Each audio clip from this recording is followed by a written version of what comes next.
Hi everyone, happy Sunday. Hope everybody's having a great weekend and doing something for yourself. My weekend has been fairly uneventful, except for yesterday. I had a home gym and I decided I wanted to sell it. It's an all-in-one thing. I have much other equipment over there and I don't know if I have ever touched on this. I don't think I have. I went from a 4-bedroom, 2-bath home to a 2-bedroom, 1-bath down to a studio house. So I have 320 square feet in my house. And when I bought the gym in May, and I thought, I could put it over here. At first I did. I had it right here, and it didn't really bother me to have it there.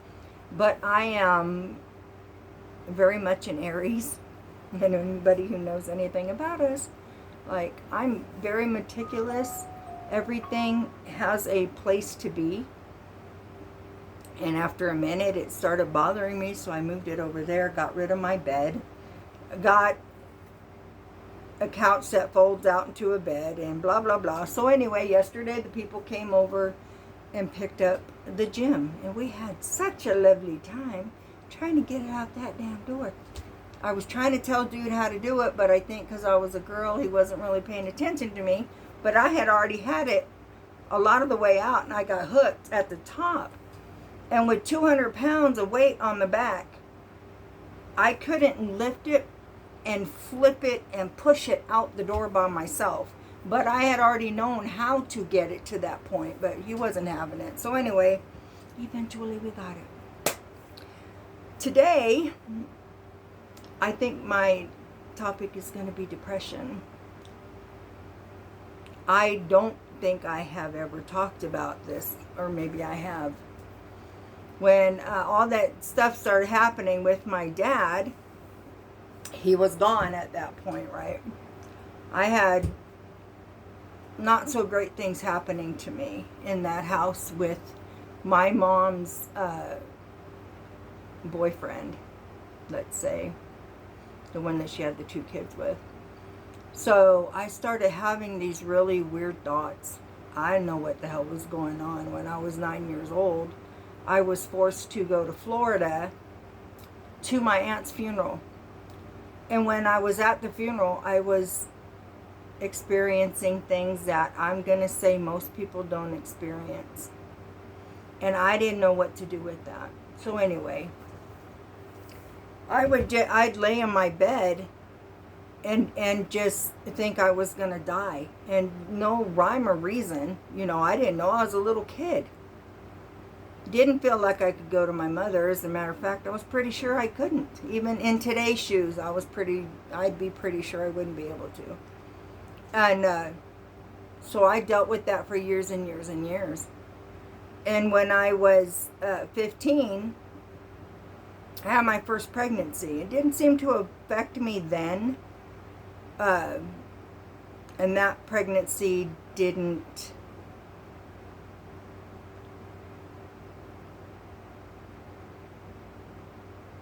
produce a live child. The second pregnancy, I was 17. During that pregnancy, my son is very much alive today. A lot of things were happening. A lot of things were happening when I had him. I went back to where I was as a 9, 10, 11-year-old thinking, oh my God, I'm going to die. I was watching the TV and blah, blah, blah. I literally tried to give my son to the neighbor until my husband got home, because the news was telling me that I had done all these horrible things to people. What I was seeing, I put on myself as, oh my God, I just did all this to these people, because, my mind's not in the right place. And I begged that lady, please take my son until my husband gets home. And in my heart of heart, I would have never hurt my son, and I knew it. But because of the garbage on there and what was happening here, well, now, we call it postpartum depression. When I was 17, nobody talked about depression. They're like, get the hell over it and move on. So shit was happening, and it was just really weird. I pulled myself out of that. I actually went to a hypnotist and had some subliminal stuff done. And when I left, I had the most massive headache. But I felt so much better. I mean, I hadn't slept. When my son was 18 months, was he? I'm trying to see, because I can see him running around, and my dad was standing there. He might have been maybe 15 months old, whatever it was. I finally felt better. And the time went on. Everything was cool. Then I had my second son, and I was still cool. I was 19. And then my third one came, and I was 21. When he was 3 years old, we left California and moved to Colorado. I went shopping in King Soopers one day with my husband and just started freaking out. I didn't know what the hell was wrong. I could tell you exactly right now where I was. I was in the Folgers aisle. And I couldn't breathe. My heart was racing out of my chest. I was sweating like a pig.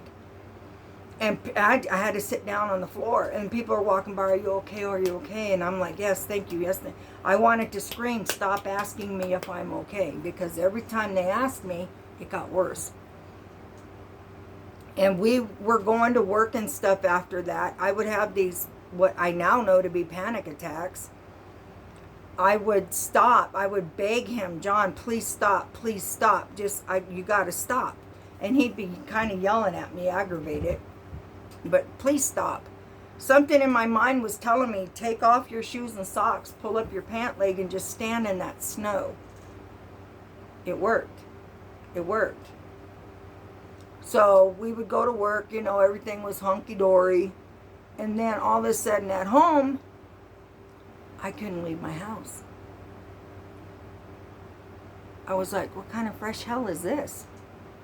But now I'm 24, I think, when we moved there. 26 when we left. So yeah, I want to think somewhere between 24, 25.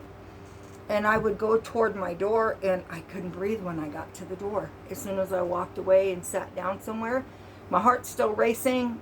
All the symptoms are still there, but eventually they calm down. What is this? I felt bad for my kids because I couldn't even take them out to go anywhere with them. I literally couldn't leave. I kept seeing the ambulance pulling up for my neighbor all the time. Virginia Gagliano. I know I said something about her before. God love her, man. And I was talking to her one day, and I told her what was happening. She's like, oh, honey, do you ever see the ambulance come here for me? I said, yeah, all the time. She said, well, that's because of what you're describing right now. She said, honey, you're having anxiety and panic attacks. I'm like, what? I didn't know shit about it. Again, nobody talks about this stuff. I thank everything in the universe every day for Virginia. And I have looked for her since then. It makes me cry to think about her, because I thought I was losing my mind. So anyway, now I know what it is. And we wind up moving back to Arizona. Now I forgot, or not back to Arizona, we left California to Colorado, then we moved to Arizona. But I forgot to say that in the time before we left in San Diego, I would be up for days and days. My heart is just racing, and I'm like this. I'm just not functioning correctly. And all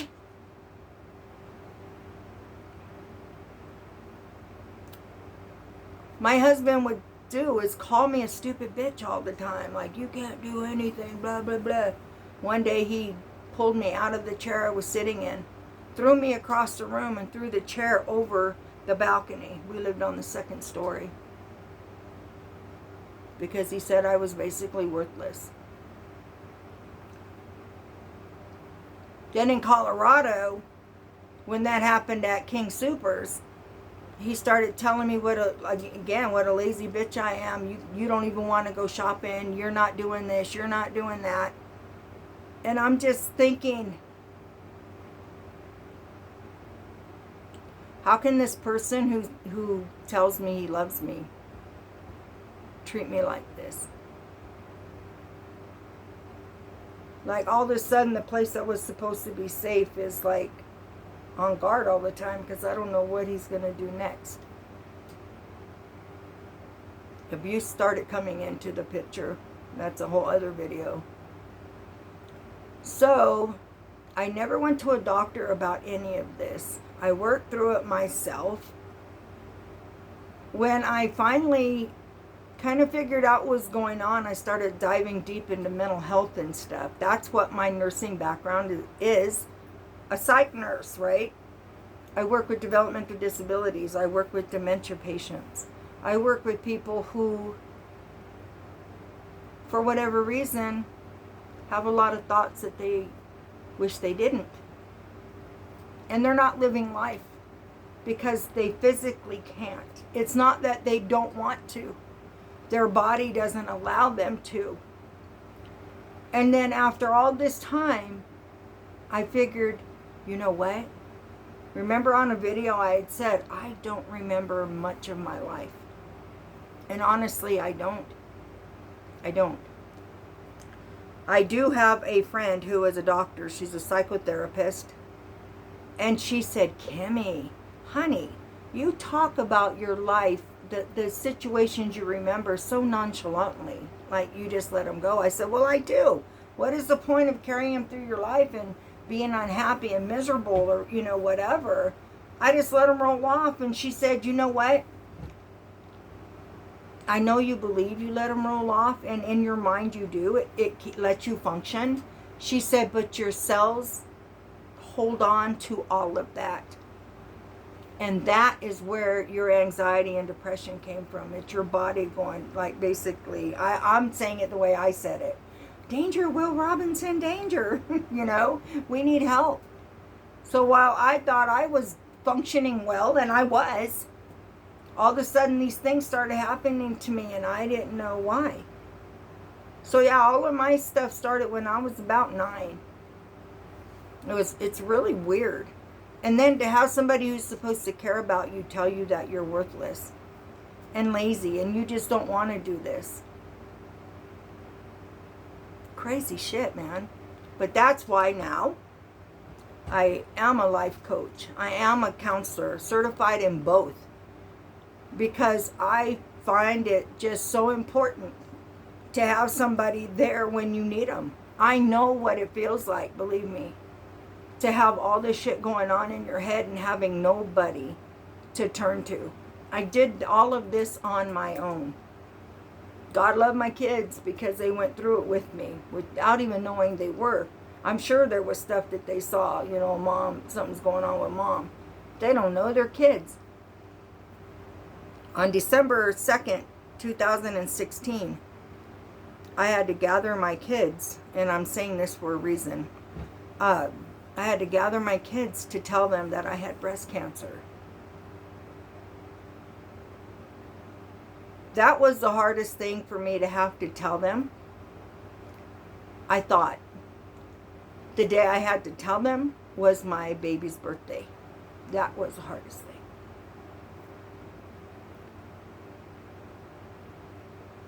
And while we were sitting there, he tells me, Mom, when I was little, I never wanted to go to school. I didn't want you to leave. I didn't want anybody to leave. And I said, Joe, why? And he said, because I always thought you guys were going to die and leave me here by myself.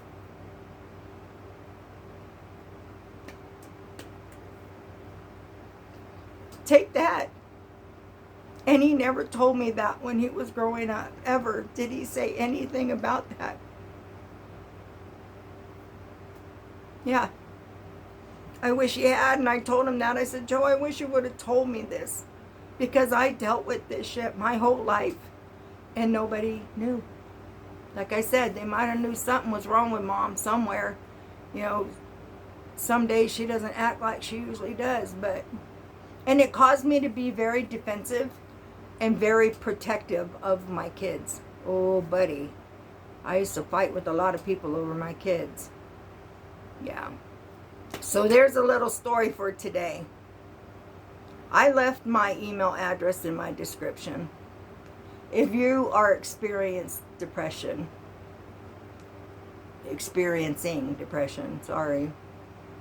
and you just feel like you don't have anybody to talk to. You might have people around you, but you don't want to put it on them or whatever. Please don't hesitate to reach out to me. I will say, I do charge for my services. However, I also work with your ability to pay me. So if you cannot, no worries. Do not hesitate to reach out to me, because I am always here. If just to lend an ear, I will sit just like this and listen if you don't want me to talk. Because it's that important to me that nobody in life ever feels what I felt and had to go through by myself. And let me tell you, when your kid tells you something like that, whoo, yeah. Anyway, it's important for me to be here for people. So, much love to everybody. I hope everybody's having a wonderful day. And I hope you have many reasons in your day to smile. See ya.